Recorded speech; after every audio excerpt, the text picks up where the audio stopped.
આપણી સાથે ગામ કોડીનાર પાસે, કયું ગામ તમારું? વેરાણ.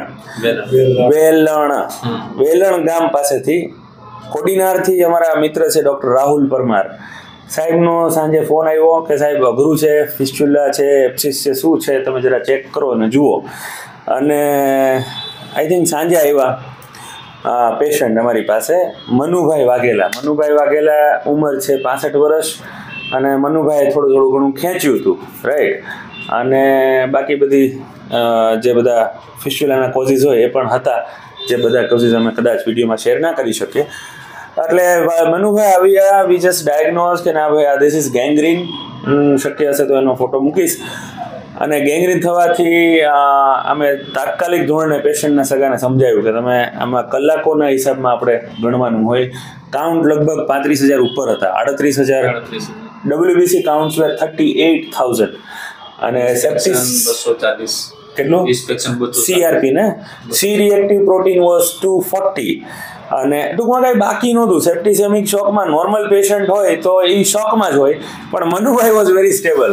અમે વિચારીએ કે આ કેમ કાંઈ રિપોર્ટમાં પ્રોબ્લેમ છે, એટલે અમે બીજી વાર આપણે કરાવ્યો હતો રિપોર્ટ. એટલે 2 વાર વી જસ્ટ વેરીફાઈડ કે ભાઈ 38,000 count. He was very stable with overall બધા લક્ષણોથી. આગળની જે પ્રોસિજર થઈ અમારી, શું છે શું નહીં, અને આજે મનુભાઈ 3 મહિના 5-10 દિવસ પછી ટોટલી વુન્ડ ઇઝ હીલ્ડ. બધું જ પ્રક્રિયા છે.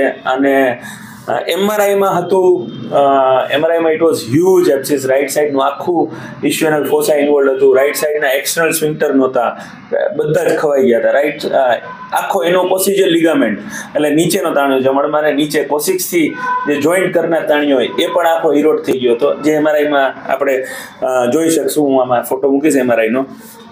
એ બધા પછી અમે સમજાવ્યું હતું કે કદાચ કંટ્રોલ ના રહી શકે, પણ હજી સુધીના હિસ્ટ્રીમાં અમારે કોઈને કંટ્રોલ ના રહ્યો એવું બન્યું નથી. પણ મનુભાઈમાં અમે લેખિતમાં લખાવેલું હતું કે ભાઈ બધું આ કંટ્રોલ ના રહી શકે. ઘણા બધા કોઝિસ કર્યા હતા, પણ એ વખતે સ્થિતિ એવી હતી. પણ આજે મનુભાઈ ફૂલ કંટ્રોલ કરી શકો છો, સંડાસ રોકી શકો છો ને, ફૂલ ગેસ પણ રોકી શકતા હશો, કોઈ કંટ્રોલ લોસ નથી. વિધિન જસ્ટ 3 months આખા એક્સટર્નલ સ્ફિન્ક્ટર્સ થી એનો પોસિજર લિગામેન્ટથી બધું જ ઇરોડ થઈ ગયેલું હતું, તો પણ અત્યારે ફૂલ કંટ્રોલમાં છે. બાકી રહી વાત એમના સન જે છે એ બધું સમજાવશે આપણને શું સ્થિતિ હતી. અને આ કેસમાંથી નોર્મલ પબ્લિકને શું ટેકો મેસેજ લેવો કે ભાઈ નોર્મલ મળમાર્ગની આસપાસ ગુમડું હોય એને નોર્મલ ના ગણવું. તાત્કાલિક ધોરણે મળમાર્ગ નિષ્ણાત આજુબાજુમાં જે પણ હોય એમનો સલાહ લેવું જોઈએ. ઘણીવાર દરેક ગુમડા કે દરેક ભગંદર સરખા નથી હોતા. 1 કે 2 દિવસમાં જ આખા જે બધા સ્ફિન્ક્ટર્સ છે એને કોવાવી નાખે. એમના સન છે એ ઓપરેશન વખતે અમે બોલાવ્યા હતા, એના પણ અનુભવ જણાવશે. તમે જણાવો તમારા શબ્દોમાં. ફર્સ્ટ ટાઈમ તો પેલા કોડીનાર બતાવ્યું હતું. એ સાહેબનું કીધું કે માકડિયા સાહેબ ની જાઓ તો જ તમને સારું થશે, બાકી નહીં. અમે અહીંયા આવ્યા સાંજના 4 વાગી ગયા હતા. પછી સાહેબે જોઈને અમને MRI કરવા મોકલ્યા. સાહેબે MRI જોઈને કહ્યું કે એક સાઈડનો આખો ભાગ ડેમેજ છે. અત્યારે અને MRI પણ આપણે ઇમરજન્સીમાં વચ્ચેથી કરાવડાવ્યું હતું. MRI કરાવ્યું, જગ્યા નહોતી. રિપોર્ટ ડાયરેક્ટ સાહેબને WhatsApp થી મોકલેલા સાહેબ અહીંયાથી. એ આવીને અમે સવારે 10 વાગે ઓપરેશન કરવાનું ફાઇનલ કર્યું. બીજા દિવસે 1 વાગે ઓપરેશન કર્યું. 2 કલાક સુધી ઓપરેશન ચાલ્યું, 1 થી 2 ની વચ્ચે.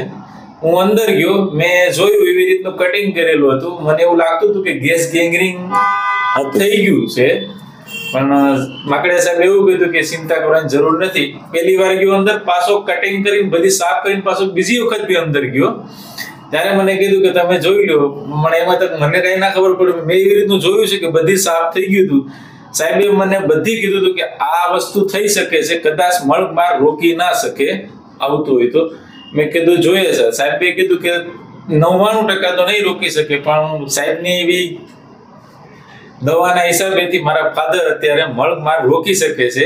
કોઈ પણ વસ્તુ રોકવું હોય તો રોકી શકે છે. અને એકદમ 3 મહિનાની અંદર એકદમ પરફેક્ટ કોઈ વસ્તુ નહીં, એવું નથી લાગતું કે થયું જ નથી. ફંગસ દર બહુ અઘરી વસ્તુ છે આ.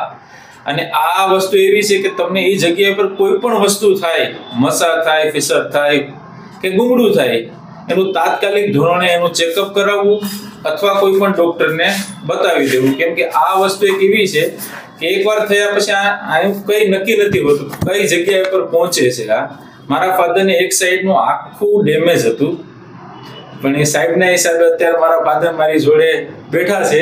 હું સાહેબનો અભિનંદન માનું છું કે મારા ફાધરને મારી જોડે બેઠાડ્યા છે અત્યારે. એવી કન્ડિશન હતી મારા ફાધરની.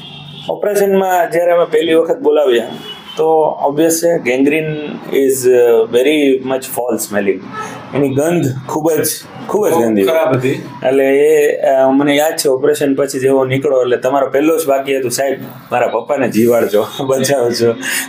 અને ઓલું જે લેબોરેટરી માટે ઇન્જેક્શન લઈને ગયા ને મારા ભાઈ, એ બી લેબોરેટરી દેવા ગયા ને એ બી એવું રીતનું કહેતા હતા કે તમે શું લઈને આવ્યા છો, આ વસ્તુ આની અંદર શું છે, આખી લેબોરેટરી આવી ગઈ.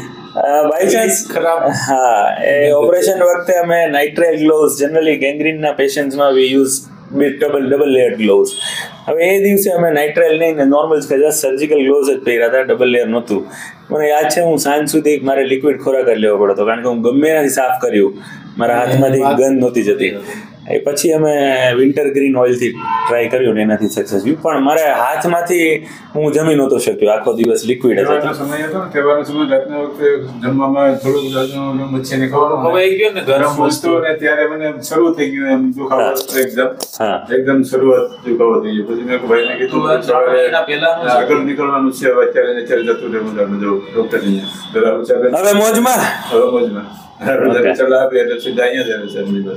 સારું. ઓકે, બાકી મનુભાઈ હવે પછી ધ્યાન રાખજો, બહુ ખાવામાં ધ્યાન રાખવાનું. 6 મહિના સુધી આ જે વસ્તુ અત્યારે ખાય છે એ જ ખાઈ પછી જોઈ જઈશ. રાઈટ. ફોન કરશું તો ખાવાનું થાય. બાકી એક લીટી અમારા વિશે કઈ કેવી હોય તો કયો, એક જ લીટી. સાહેબને મોટો આભાર, સાહેબ મને સારો કરીને મને સારો કરી દીધો. Okay, fine. સારું, ફર્સ્ટ ક્લાસ. તમારા ગામનું માહોલ બહુ સરસ હોય છે, નારીડી બારીડી બધું હે ને, વાતાવરણ બહુ સરસ હોય કોડીનાની આસપાસ. મજા કરો, જલસી કરો. That's fine.